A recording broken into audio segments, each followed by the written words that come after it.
Step 1. Decide whether you want to collect stamps, coins, or both.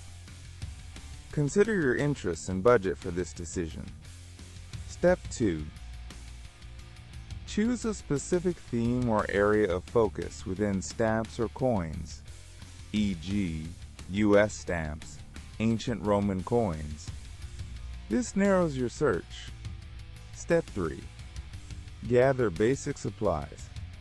Stamp hinges or coin holders/albums, tweezers, magnifying glass, and a well-lit workspace are useful.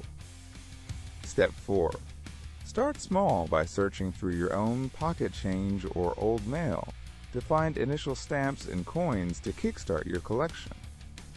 Step 5.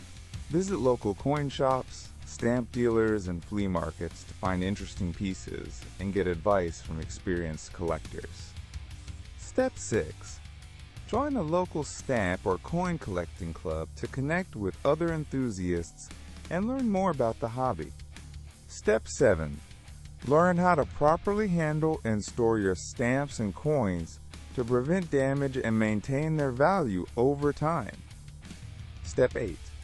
Research each stamp or coin you acquire to learn its history, rarity, and potential value in the collecting market. Step 9. Organize your collection in a systematic way, e.g., by country, denomination, or theme, for easy access and display. Step 10. Consider investing in protective albums or cases to further safeguard your collection from environmental damage and handling.